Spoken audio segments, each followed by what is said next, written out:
dug deep. You're Ken Kell. You're the hockey guy. I go, I don't know anything about this guy.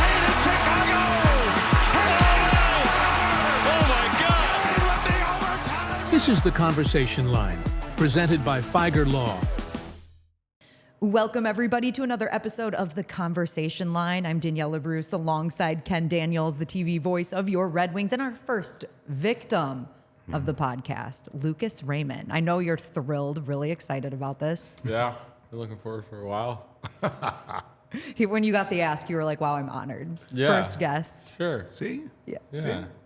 Yeah, we're charming, I think. I think so, for the most part. Yeah. He thinks so, too. Yeah, he thinks Yeah, so. he thinks All right, I'm going to start with the big hitting questions. Your contract, you get that done. You're going to be a Red Wing for a long time. And that was the first time you had to deal with contract negotiations. And I know a lot of that goes through your agent and Steve himself. But what was that process like for you mentally this offseason, just trying to prepare for whatever could happen? And it cut it pretty close to not being at camp on time. Yeah, I mean, it was special. It was, something that, like you said, I haven't gone through before, right? All my contracts previous, whether that was in Sweden and here, were rookie contracts. So really not a lot to negotiate. So it was a different experience, but, very happy we got it done in time. And, with a little bit of rush, made it to first day of camp. So I was excited about that. Did you speak? William Nylander ended up going through to December, and did you speak to him at all?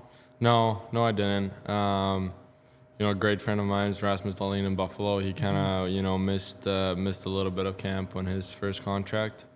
So obviously speaking to him, and I know like most things since we came here, both me and Mo had gone through pretty similar things. So to have him through that as well was nice. Someone to ventilate and who gets it as well. Did you know, you mentioned Mo, did you know you'd be buddies with him as you are from the first time you ever met him? No, not at all. Probably the opposite. I remember I was playing against him when he was playing in Sweden, my last year in Sweden as well. We were playing against each other, and I thought he was... You can say it. Yeah, it's not fun to play against. He was just like, so I was like, what's this guy's deal? But then I met him, and, we just clicked from the start. And, we're happy to have him as a friend. So what you're saying is it's way more fun to play with Mo than against Mo. Yeah, 100%. 100%. I mean, it's fun, though. Like, you play against each other in practice. It's always fun. We're two competitive guys, usually go at it. But much rather have him on my team than against me. Are you like-minded? And if you are, give me what most like-minded about and maybe the biggest difference between the two of you. Yeah, I'd say we're both, I think our humor is very similar, so we have a lot of fun. And then he's maybe a little bit more structured than me. He likes his things like, he likes it, clean and tidy and like all this, like it's... Me, it's more like, yeah, all right, like, we'll figure it out. But, we have a lot of fun. So you guys lived together for a portion of your time, right? Yeah. And now that you both have these big contracts, I'm going to assume you don't need to live together anymore. No, right? we don't live together anymore. We lived together for, I'd say, 2 months, maybe. That's it? 3 I thought months. it was more than that. No, we lived together from the start of the season up until, like, around Christmas. And you were too messy and then you left. No. He kicked you out. I kept it tight. No, we had a great time. I mean, it was awesome when we were living together. And I mean, still we go over to each other quite a bit. So it's fun. How much did you lean on him? I know you mentioned that you guys obviously going through the contract negotiations at the same time, but were there a lot of exchanges back and forth, or was it periodic throughout the summer? Or how much did you guys lean on each other? Like me and Mo? Yeah. Yeah, I mean, it was like, previous off seasons as well, we talk a lot, just like, seeing what's up, talk like regular. I guess this summer was a bit different. What we were going through is more of, how's it going and stuff like that. And I think it was nice too, like both were going through the same thing, but we could just talk about anything else. Like, I think that was probably the worst part. You get asked 15 times a day, when are you signing? When are you signing? I'm like, I don't know. But you get asked it all the time, and same with him. So it's just kind of nice to have someone you could just talk about whatever with. So that was good. Your agent and his agent's Claude Lemieux. Did they ever talk, the two of them? Not that I know of. Like all that stuff, I wasn't really like involved in. But I don't think they had any communication. And it was like, even with me and Mo, we weren't like, it wasn't like we were talking a lot about the contracts, like what it's look like, how's your, it was more just like, how are you doing? Like, how are you feeling? You know, how's summer going? It's a stressful time, obviously. You don't want to miss time, so it was more like that. But you knew what other players are making around the league, the Stutzlas and others. In the back of your mind, you're thinking, I got to be somewhere, whether you are or you aren't, in that area, right? Yeah. You knew. You kept a watch on that. Yeah, I mean, for sure. You know, obviously what I learned throughout this process, it's so much that goes into it, to these numbers, and I still don't know exactly. But, you know, obviously you sit down, you get a, you know, kind of a thought where you want to be, and then you just leave it to your agents, which is the nice part about it, I guess. You've talked about this before. You and Mo both have openly how much you like Detroit, how much you like this team, and obviously you wanted to be here. That was your goal, right? Be a Red Wing for a long time. Yeah. No, for sure. I mean, that was a big thing on mine, and, you know, for Mo as well, you know, coming into these that, you know, we want to be here, we want to win here, and we're really excited about what the future is going to be and the present. So that was a big thing, and yeah, I was really happy we got that done. When you were a kid, who was your idol? I had a bunch of different, you know, Swedish-wise was for sure Zetterberg, you know, Alfredsson. You know, you watch highlights of those guys, and then obviously when I was growing up, the Crosby, Ovechkin, you know, I don't want to say it, Patrick. We'll make sure we cut that and send it to him. No, I mean, when I was young growing up, those were the guys that were leaving the league and that you'd watch. Datsuk for sure was a guy that I watched a lot. So a lot of different guys. Would you watch with the time change? Would you watch games live, staying up late? I know when I was a kid, I used to sneak the little transistor radio underneath my pillow, and I literally dreamed my job because I fell asleep listening to hockey. Yeah. Did you stay up late where maybe your parents wouldn't know you were, watch games, or were they all for it? I tried to. Obviously, it's like when you're a kid, I was tired. Like, I couldn't stay up even if I wanted to. I remember I was trying to watch the Stanley Cup playoffs every year, the finals. I'd try to watch, and I'd always fall asleep, like right before the game started or something. So, you know, didn't get a lot of chance to watch live games, but, you know, I didn't have a radio. I had like an iPad when I was growing Yes, up. I realized that. Hello. That I knew. Yeah. Yeah. So I'd watch a lot of YouTube, and you watch the game back and stuff like that. So you mentioned Patrick Kane being one of the guys that was a star of the league while you were watching the NHL. And they say sometimes don't meet your heroes, right? You don't want to meet your heroes because you'll be disappointed. What has it been like playing with Patrick Kane? Are you disappointed at all, or has he lived up to the hype? He's lived up to the hype. You know, it's really fun. I mean, on the ice, I think everyone sees what type of player he is and what he can do with the puck and all that stuff. I think the biggest thing for me has been off ice, just you know, just being able to talk hockey with him is incredible, and it's something you learn a lot from everyone. You know, so it's been really good. When you came to your first camp, and people thought, well, who can't make that? You showed them, I want to make this team. Did you really think you could? Yeah. You know, when I came over, I came over to try to make the team, and that was my mindset going into rookie camp, training camp, and preseason. You know, I felt really good, and I had a good camp. I think you're coming over like that as a young guy. It's you learn really fast that you're not going to be given anything, right? You have to earn it, and yeah, coming over, that was just my mindset, and I think you gotta have that mindset as well. Whether you make the team or not, I think it carries on and drives you to be a better player as well. What surprised you most about your first camp? It was, I mean, for me, it was a lot of fun. You know, you come over, I had, my draft was COVID year, I didn't have development camp, so my camp was first time meeting anyone really, all the players, coaches, management. So, you know, that was for sure a cool experience, just coming in here and, you know, skating with all these guys and meeting everyone and seeing the facilities. So it's interesting you didn't play in the AHL, and I think in the Red Wings organization that's not very common, right? They take a lot of pride in players that go and develop in the AHL. Grand Rapids is a great team. They have a lot of great coaches and staff in place. And from your perspective, do you feel like you missed anything? And I don't mean that as like you didn't develop properly, but the fact that you had to jump into the NHL and develop there, where a lot of players go to the AHL and it's a great league for that. So did you feel like you either missed anything or were behind in anything when you first got into the league? Well, no.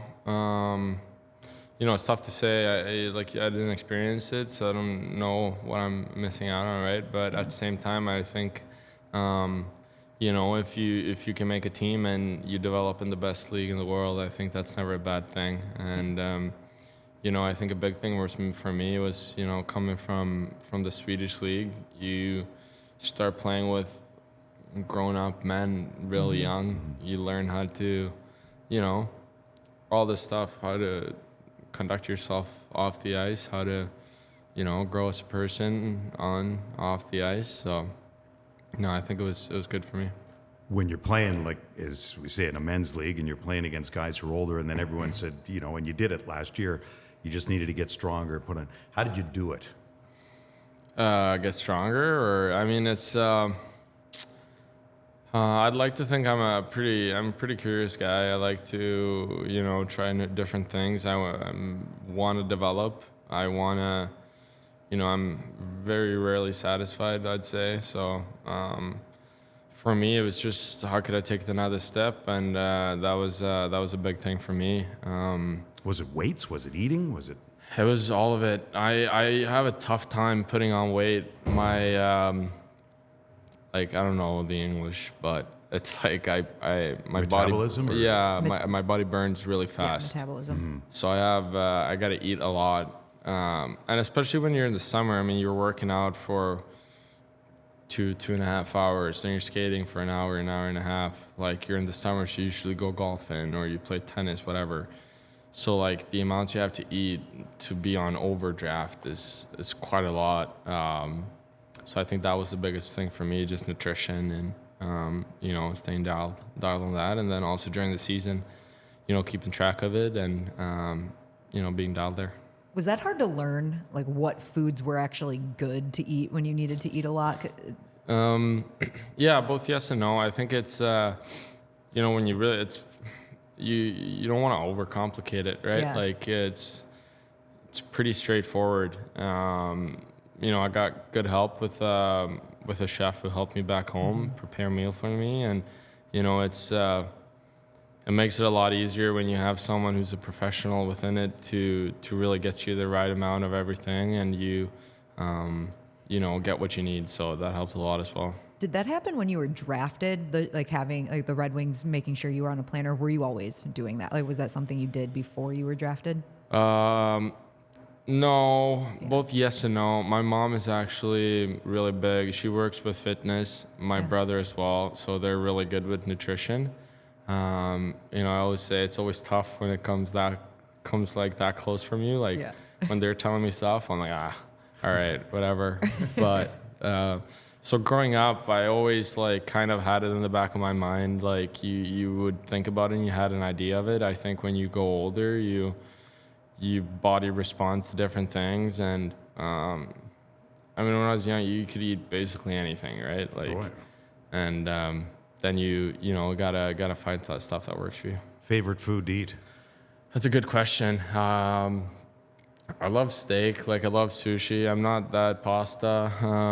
You know, when I go home to Sweden, my favorite cheap meal is probably like Swedish pizza. You don't have it over here, so I like What Wait, makes it yeah. a Swedish pizza What is besides Swedish those making pizza? it? I don't know if you call it a Swedish pizza, but it's in Sweden at least. It's like a thinner. It's more thinner. We have kebab on our pizza. Okay. Some sauces. It's it's good. Yes, no, they did this when we went over there. Yeah. Yes, we did try it. Yeah. And you know what else I tried that was one of my favorite things ever was that Max, like the fast food place. Oh yeah, the burgers. So good. Yeah. Oh, I was ready to bring it back. I'm like, how do we get this here? It was like, it was great. It was great. Really You good. know, place. he's got the money. He could start a franchise. That's right. Why don't you open one here? Yeah, no. Staying focused on hockey, I think. It's I'll called run Max. it for you. It's called Max. Yeah, right. I'm right. Max the- Burgers, yeah. Lucas to the max. We've got it right here. Favorite junk food? I wouldn't say I'm against it, but I'm not like a huge candy guy. I like ice cream, but I wouldn't say I'm like huge candy guy like that. I'm not either. I No. understand. Yeah, it gets stuck in your teeth, Yeah. and you're like, I feel like someone's finally hearing me because every Yeah. time I say I don't like candy to people, they're like, that doesn't seem right. Yeah, And it's not like- it's like the teeth thing. yeah. Don't get me. I don't dislike candy. Like I like Oh, candy, sorry. I dislike it. but that's okay. Well, there's better things for sure. Okay, I like that. And Yeah. I actually pulled up an article that Max Boltman wrote about you in December of 2020. So that was very, very quickly after you were drafted, and there were a lot of fun facts in there. So Really? get ready for this one. Yeah. Wow. All right. Well, first one's not that fun. Kind of fun. You like soccer a lot. Yeah. We all know that, right? And did you play soccer first, or did you play hockey first? Tell us about your sports life growing up. What I played first, I don't know, probably soccer because it was Yeah. easier. Like all you needed was a ball. Yeah. I started with hockey when I was young. I was 3.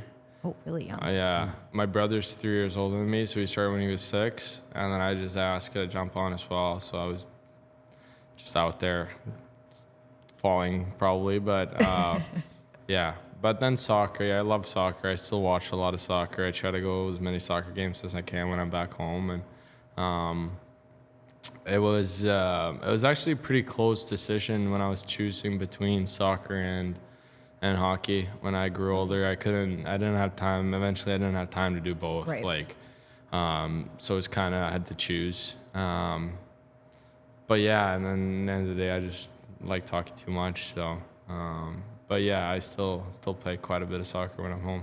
What position did you play? I was a winger.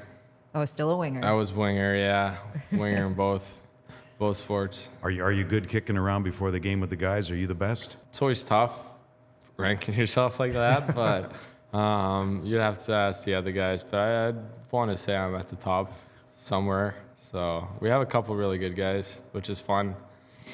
Were you a goal scorer then too? Was that your? Sure. Yeah, I mean, I tried to, like, but yeah, you know, you were a winger, you were up there, whether it's scoring or assisting, you wanted the ball at least. So yeah, it was a lot of fun. Who's your team right now? Like, who do you enjoy watching? I'm a Manchester United fan. Okay. So it's been a couple tough years, but it's just fun. I mean, I watch all type of soccer, not just Manchester United. I try to watch as many Premier League games as I can, La Liga, the Italian league, Swedish league. So it's fun.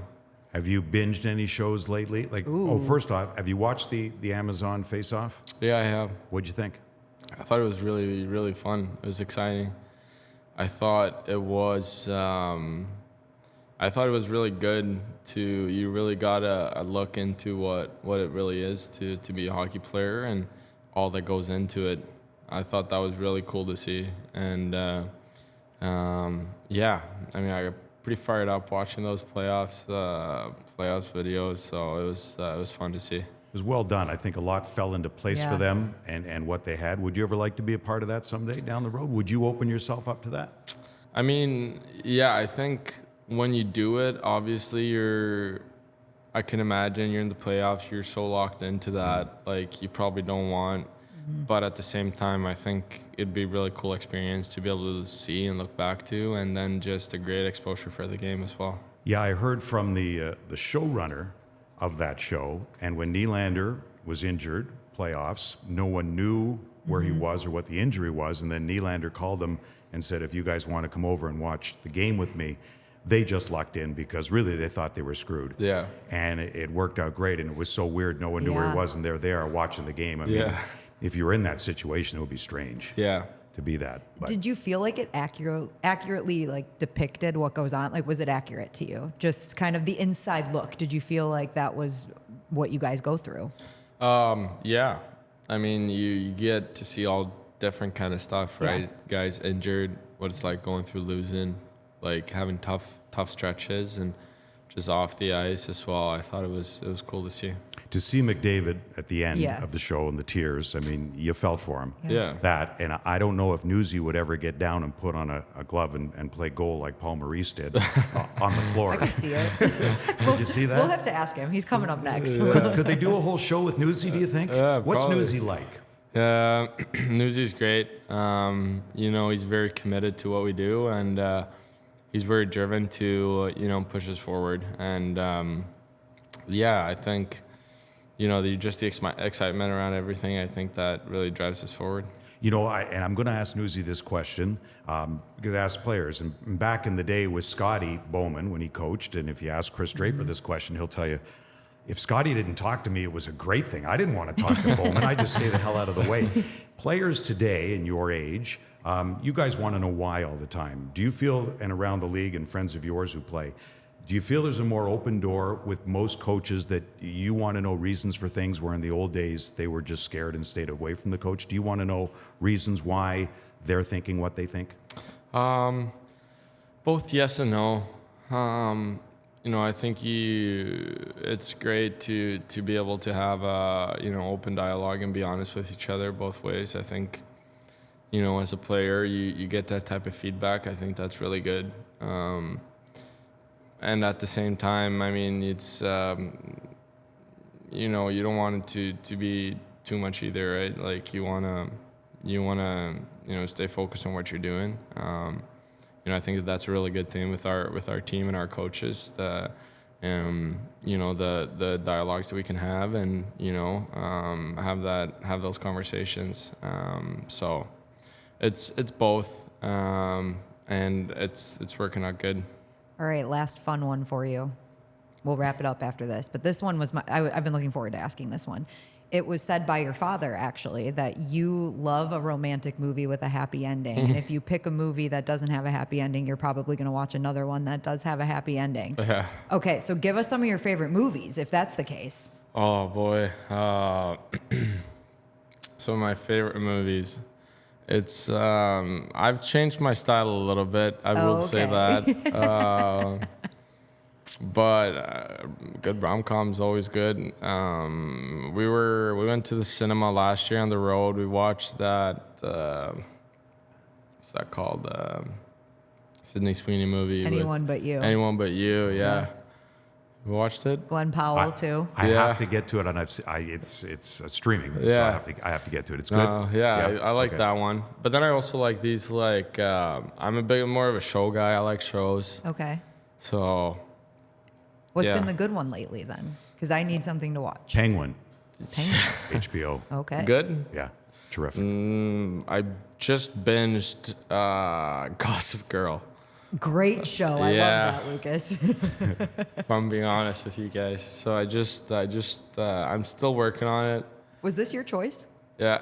Wow. I won't I'm tell anyone impressed. that. Yeah. I'm impressed. It's a great show. It's a really good show. Yeah. Okay. Blake Lively. Yeah. That's where she really got her start. Yeah. Outer Banks just came out with a new season. Oh, that's out already? Yeah. Wow, I'm behind. Yeah. So I'm I just behind. watched those episodes. Was it good? Yeah, it was good. It's a little. Yeah, I mean, I won't say anything if you haven't watched it. Yeah, don't tell me. but- Yeah, don't spoil anything. A new season of Shrinking is out, so I'm going to start watching it. I'm the kind of Yeah. person that falls into watching the same shows that I've binged Friday Night Lights probably 6-7 times Yeah. in my life. You and my daughter and the Twilight and Friends. Twilight, She's seen yeah. Friends literally 2,000 times. Yeah. How do you keep watching Modern the same Family. thing? I watch Modern Family I over and love over Modern again. Family. Was out. So, yeah. I can't. Can you continually watch the same show over? No. Because I can't don't either. do it? I No. can't do it. I don't like all when the you know time. what's happening. I don't like that at all. Thank you. I have something in common with Lucas Yeah. Raymond. This is awesome. Yeah. This is great. Mine is we don't love candy. We both found something. Right Yeah. on.